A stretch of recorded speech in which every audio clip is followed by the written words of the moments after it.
मैंने जब Lloyds engineering का चार्ट देखा तो मुझे कुछ अलग दिखा नहीं चार्ट में, लेकिन बायर्स के बिहेवियर में मुझे कुछ चीजें हैं जो डिफरेंट देखने को मिली और जो कि काफी इंटरेस्टिंग है। ज्यादातर लोग सिर्फ एक शब्द बोल रहे हैं कि रेजिस्टेंस आ गई है, स्टॉक में रेजिस्टेंस है। मेरे हिसाब से मार्केट रेजिस्टेंस टेस्ट नहीं कर रहा है, मार्केट कर रहा है यहाँ पे एक्सपेक्टेशन टेस्ट। और दोनों में बहुत ज़्यादा फ़र्क है और यही फ़र्क हम इस वीडियो में समझेंगे आज। ऑलराइट, सो स्टार्ट करते हैं। सबसे पहले ये स्टॉक कर रहा है हमारा 91.20 पे ट्रेड एंड 0.51% का मूव मिला है। हालांकि हमें इसमें आज काफ़ी फ्लक्चुएशन देखने को मिली है। तो अभी चलते हैं थोड़ा आगे, बहुत ज़्यादा इसमें नहीं देखेंगे अभी के लिए। अगर देखें तो स्टॉक हमारा 50-200 दोनों डीएमए से ऊपर ट्रेड करा है। यहाँ पे इसने हमें गोल्डन क्रॉस दिया था, तो बहुत ज़्यादा इसके फंडामेंटल में नहीं जाएंगे क्योंकि बहुत सारी चीज़ें हैं जो अभी हमें देखनी है जो कि चार्ट पे हैं। पहले एक बार बीएससी पे चलते हैं, बीएससी पे देख लेते हैं कोई न्यूज़ तो नहीं है, क्योंकि जो मैंने बोला कि हाँ इसमें कुछ ज़्यादा चेंज नहीं देखने को मिला है। तो ये एसएम लॉन्ग टर्म स्टेज 1 में पहले से ही है, प्राइस वेंड इसका 20% पहले से ही है। न्यूज़ की बात करें तो न्यूज़ हमें कुछ नज़र नहीं आ रही है, यहाँ पे कोई न्यू न्यूज़ नहीं है, पुरानी न्यूज़ है। तो ये हमारा हो गया क्लियर, कुछ भी नहीं है। अब आते हैं हम चार्ट पर, यही हमारी सारी स्टोरी है। ठीक है, तो सबसे पहले हम देखेंगे कि स्टॉक, अभी ये वीक्स का चार्ट लगा है, इसको मैं डेली कर लेती हूँ क्योंकि हम वीक्स का भी देखेंगे एंड मंथ्स का भी। तो यहाँ पे हम देखेंगे कि ये ना एक रेंज में, जो कि हमने पहले बात करी थी, ये भी पुरानी स्टोरी हो चुकी है वैसे। ऊपर गया, नीचे आया, ऊपर गया, नीचे, ऊपर, फिर थोड़ा सा साइडवेज गया। अब ये भी पुरानी स्टोरी हो चुकी है, काफ़ी टाइम से। अब यहाँ पे हम लेके चलते 88.48 का सपोर्ट, राइट, कि यहाँ पे ये सपोर्ट अगर टूटता है, क्लोजिंग अगर इसके ऊपर हमें मिलती है तो ठीक है। अगर ये सपोर्ट टूटता है तो हो सकता है कि रेंज में नीचे तक आता हुआ दिखाई दे, विच इज़ हम क्या रेंज लेके चले थे, वो हम लेके चले थे 80 के आसपास हो सकता है हमें स्टॉक दिखाई दे, तो हम ये लेके चले थे। तो अब ये भी सारी चीज़ें पुरानी हैं। आज ये वीडियो उस चीज़ के लिए बिल्कुल भी नहीं है। सपोर्ट इसने बना के रखा है अपने, ये जो पॉइंट था इसका सपोर्ट इसने बना के रखा है। अब आती है आज की कहानी।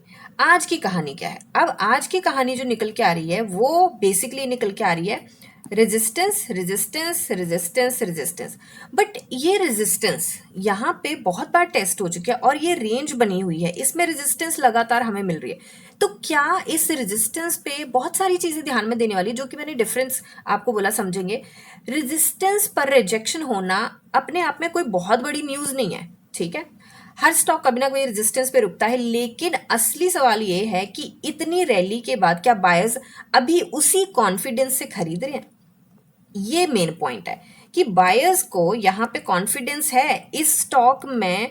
जो भी लोग यहाँ पे खड़े हैं, चाहे यहाँ पे वॉल्यूम देख लें, चाहे यहाँ पे स्पाइक अप आया, अब थोड़ा सा डाउन गया है वॉल्यूम, और जब से इसके बाद थोड़ा सा वॉल्यूम डाउन गया, जब से साइडवेज हमें स्विंग देने लगा है, तब से वॉल्यूम हमारा डाउन गया है। तो अब बात ये आती है कि जब वॉल्यूम डाउन हो रहा है, अब वॉल्यूम जो होता है वो दो लोगों का होता है, बायर्स का भी होता है, सेलर्स का भी होता है, राइट। तो अब ये वॉल्यूम से कैसे पता लगाएं कि किस चीज़ का आ रहा है? तो यहाँ पे एक तो डिलीवरी परसेंटेज होता है हमारा, जिसको हम थोड़ा सा देख के, डिलीवरी परसेंटेज होता है जिसको थोड़ा सा देख के हमें पता चलता है कि कितना लोग कितना घर लेके गए। दूसरा जो बाकी जो है, बहुत बहुत वॉल्यूम पे आता है तो कई बार सिर्फ ट्रेड होते हैं, ठीक है, सिर्फ स्टॉक जो है ट्रेड होता है, मतलब हैंड्स एक्सचेंज होते हैं और प्राइस ऊपर जाता रहता है। अब यहाँ पे इस स्टॉक की पर्टिकुलर बात करें तो ये रेजिस्टेंस पे जरूर है, और यही बात चल रही है कि रेजिस्टेंस है, तो यहाँ पे ना कंफर्मेशन कैंडल लेके चलना, जो कि मैंने भी बात करी थी, confirmation candle, and which is actually correct. Confirmation candle हमें लेके चलनी है। आरएसआई जो है हमारी 60 से ऊपर सस्टेन नहीं कर पा रही, बेसिकली 60 to 63 से ऊपर जब तक सस्टेन नहीं करेगी हमें कंफर्मेशन नहीं मिलेगी। अब यहाँ पे बात आती है, मार्केट यहीं पे आंसर ढूंढ रही है। प्राइस जो है वो सिर्फ स्क्रीन पे दिख रहा है हमें, लेकिन मार्केट एक्चुअली कन्विक्शन को मेजर कर रही है। अब स्मार्ट मनी क्या होता है, स्मार्ट मनी कैसे बिहेव करता है, बेसिकली ये जो बड़े बड़े इंस्टीट्यूशंस होते हैं, बाकी सारे होते हैं, वो किस तरीके से बिहेव कर रहा है। देखिए, रेजिस्टेंस आ गई है, अब बेच दो, ये नॉर्मल है ना। रेजिस्टेंस आ गई है, सेल कर देते हैं, इससे स्टॉक नीचे जाएगा। बट जरूरी है क्या स्टॉक नीचे जाएगा? ये जरूरी नहीं है, और कोई रिटन रूल नहीं है कि 100% जाएगा ही जाएगा, राइट। तो रिजेक्शन के बाद बाइंग कैसी आ रही है? अब क्या हमारा जो सपोर्ट है उसको ये रिस्पेक्ट करके चल रहा है? अब यहाँ पे हमारा एक सपोर्ट बना हुआ है, इसको रिस्पेक्ट करके चल रहा है, तो उसका आंसर है यस, उसको रिस्पेक्ट करके बिल्कुल चल रहा है। जब स्टॉक हमारा थोड़ा सा भी नीचे आ रहा है, क्या हमारे बायर्स वहां पे एक्टिव हैं? बिल्कुल है। दो चीजें यहाँ पे होगी। अब यहाँ पे अब ये भी हो गया। तीसरा, हमारा जो हमारी ग्रीन कैंडल बन रही है, जो भी हमारी ग्रीन कैंडल बनी है, तो यहाँ पे हमारी ये ग्रीन कैंडल बनी है और आज भी हालांकि रेड कैंडल बनी है बट मूव हमें 0.5% का मिला है। तो इसमें किस तरीके का वॉल्यूम हमें देखने को मिला है, तो देखते हैं यहाँ पे। हमें मिला था लास्ट मंडे को हमें मिला था 13 मिलियन का वॉल्यूम और आज हमें 11.58 मिलियन का मिला है। तो वॉल्यूम हमें क्वाइट सेम सा मिला है एंड कल जो हमें मूव मिला था वो मिला था 2.5% के आसपास का मूव हमें देखने को मिला था, राइट। तो अब यहाँ पे बात आती है कि वॉल्यूम हमारा जो रेड कैंडल है उस पे हमारा वॉल्यूम कम रह रहा है और हमारा ग्रीन कैंडल पे या जिस दिन हमें मूव मिल रहा है उस दिन ज्यादा रह रहा है। तो इसका मतलब क्या है, इसका मतलब ये है, इसका मतलब ये नहीं कि सेलर्स नहीं है, सेलर्स हैं बट बायर्स ज्यादा इंटरेस्टेड है यहाँ पे। और इससे क्या पता चल रहा है, इससे ये पता चल रहा है कि चाहे कोई बात कर रहे हैं कि यहाँ पे मैंने देखा कि कुछ कमेंट्स आए थे कि पीई जो है हमारा हाई है तो पहले वो सेटल होगा और उसके बाद यहाँ पे बाइंग आएगी। जरूरी नहीं है, मैं ये नहीं बोल रही कि 100% ये होने वाला है, बट जो अभी डेटा है उसके अकॉर्डिंग मैं एनालिसिस करूं तो ये जरूरी नहीं है। कई बार क्या होता है जब पीई हमारा हाई होता है, ये स्टॉक की वैल्यूएशन ज्यादा होती है, तो उसमें क्या होता है कि कंपनी फ्यूचर में क्या करने वाली है, उनके फ्यूचर क्या क्या प्लान्स हैं। तो अभी कंपनी ने रिसेंटली क्या किया है, रिसेंटली कंपनी ने कंपनीज एक्वायर करी हैं, राइट। फंड रेज किया है, प्रेफरेंशियल इशू आया है और मोस्ट इंपॉर्टेंट, इनसे मोस्ट इंपॉर्टेंट चीज जो है वो मैनेजमेंट जो है उन्होंने चेंज करी है। और मैनेजमेंट जो क्या कर रही है, उनका जो मेन मोटिव है इस टाइम का, मेन मोटिव देखा जाए तो उनका ईयर ऑन ईयर रिजल्ट पे मैं फोकस बोलूंगी कि है। क्वार्टर ऑन क्वार्टर पे अगर आप बात करें तो मुझे नहीं लगता इनका इस चीज पे फोकस है। इनका फोकस किस चीज पे है कि आने वाले 8, 10, 15 सालों में ये कंपनी क्या करती है।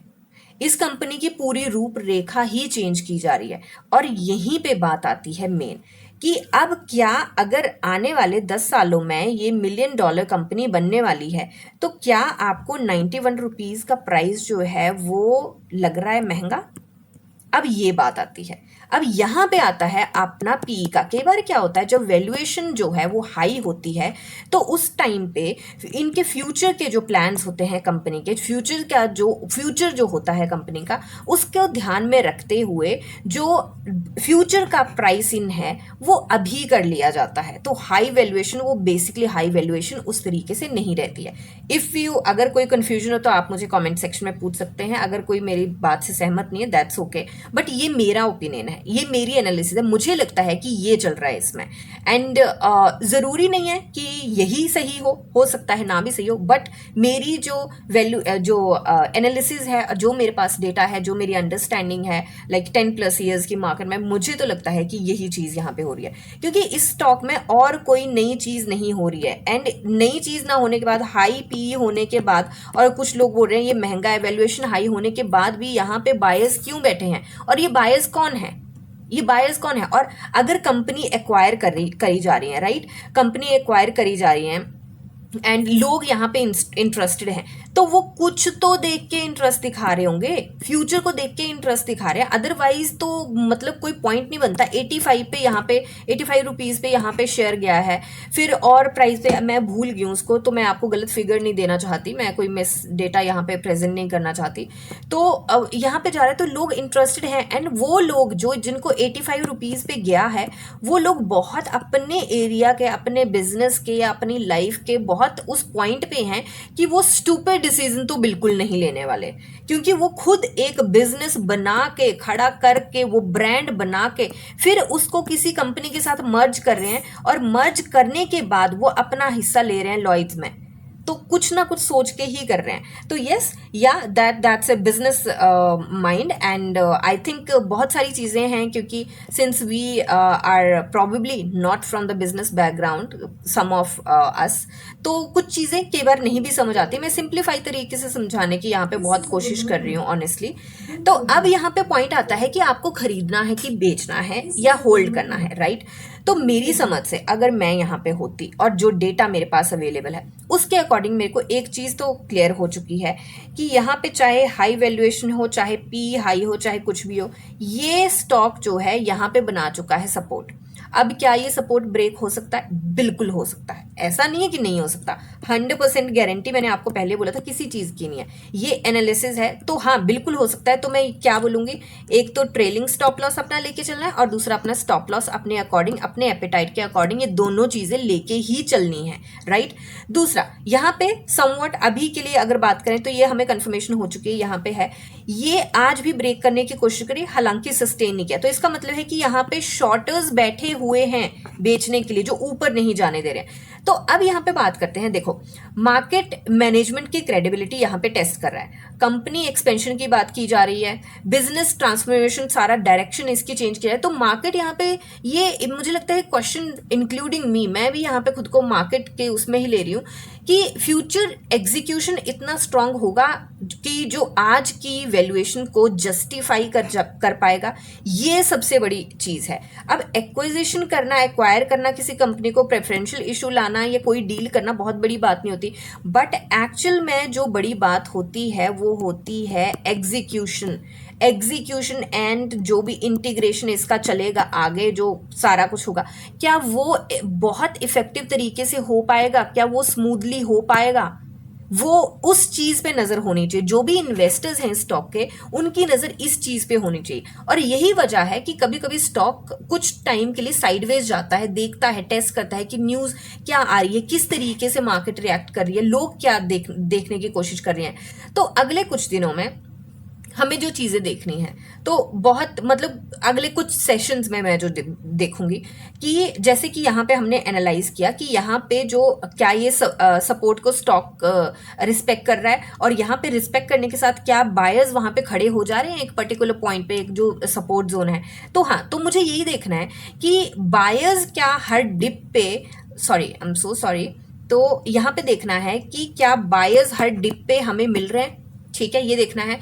दूसरी चीज जो हमें देखनी है वो है क्या स्टॉक इस डिसीजन जोन के ऊपर एक्सेप्टेंस बना पाता है या नहीं बना पाता है। मतलब क्या है कि अगर यहाँ से हमें ब्रेकआउट मिलता है तो क्या यहाँ पे ये सस्टेन कर पाता है या नहीं कर पाता है, या कुछ ऐसा देखने को मिलता है जो कि यहाँ से, देखिए मुझे लगता है कि ये ऊपर जाएगा, यहाँ पे थोड़ा सा इसको कर लेते हैं, मुझे ऐसा लगता है कि अगर ये ऊपर जाएगा तो हो सकता है रीटेस्ट करने आए, ठीक है, ये आरएसए भी यहाँ से ऊपर जाएगी, हो सकता है रीटेस्ट करने आए, ये बहुत बहुत यूजुअल केस सिनेरियो हो सकता है, बट ये भी हो सकता है कि वो डायरेक्ट निकल जाए।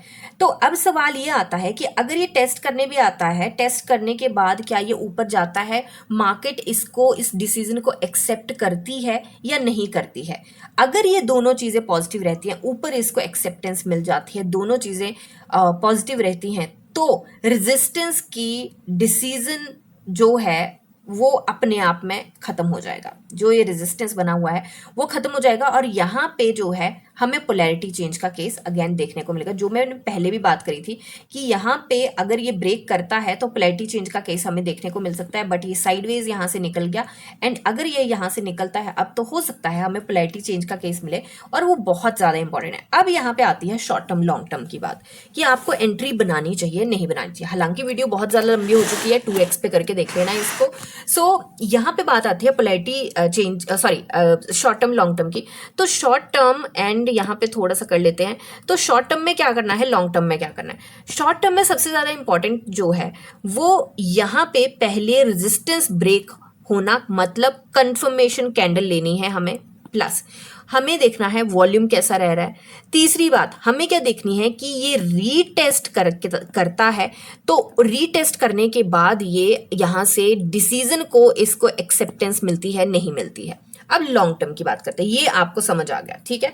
अब करते हैं लॉन्ग टर्म की बात। अब लॉन्ग टर्म की क्या बात है यहाँ पे कि सबसे पहले तो जो फ्यूचर है इसका, वो आपको पता है एक्वायर किया जा रहा है, कोई कंपनी की पूरी डायरेक्शन चेंज की जा रही है और फ्यूचर के ऊपर ही फोकस है, quarter on quarter and everything पे फोकस नहीं है। अगर यहाँ पे रिजल्ट बहुत अच्छा रहता है क्वार्टर का, बहुत अच्छी बात है, मार्केट में वो सेंटिमेंट देखने को मिलेंगे, बट अगर नहीं भी रहता है तो मुझे लगता है वो बहुत ही टेम्परेरी है, लॉन्ग टर्म पे उसका कोई इफेक्ट नहीं पड़ता है। लॉन्ग टर्म में हमें क्या करना है, लॉन्ग टर्म में यहाँ पे अगर आपने एक्वायर किया है बहुत अच्छी बात है, वेरी गुड।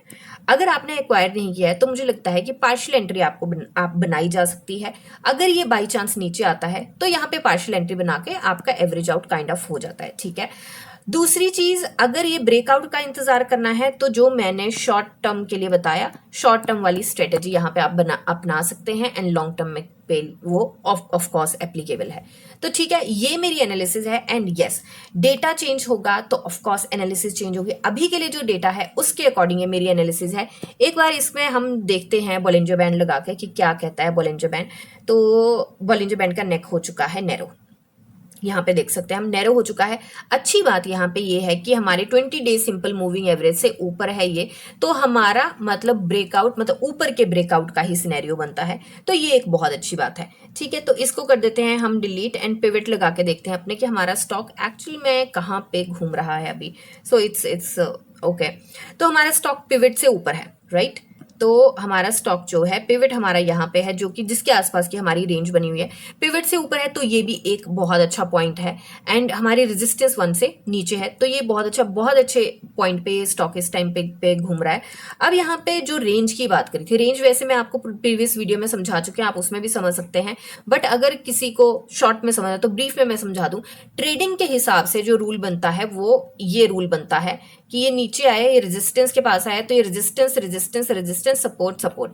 तो बेसिकली यहाँ पे जो बनता है सेलिंग का रूल बनता है कि सेल करके नीचे आ जाए। बट हर एक सिनेरियो में सिचुएशंस भी होती हैं कुछ, मुझे लगता है यहाँ पे थोड़ा सा स्टॉप लॉस अपना जरूर लेके चले, बट मुझे लगता है कि यहाँ पे अकोमोलेशन जोन ये ज्यादा बना है, अकोमोलेट किया जा रहा है, स्मार्ट मनी यहाँ पे बहुत अच्छे तरीके से खेल रहा है। एंड रिटेलर्स को मुझे लग रहा है कि उसका थोड़ा बहुत समझ नहीं आ पा रहा है, या समझ आ रहा है तो ऑफकोर्स उन्होंने एक्ट किया होगा, विच इज वेरी गुड अगर समझ आया। तो एक बार इसको लेके चलते हैं हम वीकली चार्ट पे, देखते हैं कि क्या है। वीकली चार्ट पे अगर हम देखें, अगेन हमारी रेंज बनती है, और हमारी कितने वीक्स की कैंडल है, 1, ये दूसरी थोड़ी नीचे है, 2, 3, 4, 5 वीक्स हमें यहाँ पे हो चुके हैं। एंड देखा जाए तो 6 वीक्स हो चुके हैं, क्योंकि इसी रेंज में है। तो ये यहाँ से मुझे तो लगता है एक बड़ी सिंपल लैंग्वेज में बोलूं तो फट के निकलने वाला है। अब यहाँ पे करते हैं मंथ्स का चार्ट, एंड मंथ्स के चार्ट पे अगर देखें तो लेट्स सी क्या बनता है। तो मंथ्स के चार्ट पे हमारा यहाँ पे देखने को मिल रहा है स्पिनिंग टॉप। आरएसआई की बात करें, ये स्पिनिंग टॉप है, हालांकि अभी अच्छा 2 दिन नहीं हमारे 21 दिन हो चुके हैं इस मंथ के। तो मंथ का स्पिनिंग टॉप है, अभी भी कहानी, अभी 1 वीक पेंडिंग है, कहानी चेंज हो सकती है इस कैंडल की। अब यहाँ पे इस कैंडल की बात, यहाँ पे आरएसआई की बात की जाए, 66.76 पे है, जो कि बहुत अच्छे पॉइंट पे है। एक बार हम वीकली आरएसआई इसकी चेक कर लेते हैं। Weekly RSI is 73.61। तो यहाँ पे भी हमारे पास एज है, बहुत ज्यादा एज नहीं है, बट क्योंकि वीकली और मंथली आरएसआई जो होती है वो इतने अच्छे तरीके एकदम से मूव नहीं करती है जैसे डेली आरएसआई करती है, तो हमारे पास काफी एज अभी भी है कि हमें यहाँ पे रैली मिल सकती है। तो ये मेरी एनालिसिस है, एंड मिलते हैं नेक्स्ट वीडियो में, तब तक के लिए हैप्पी इन्वेस्टिंग।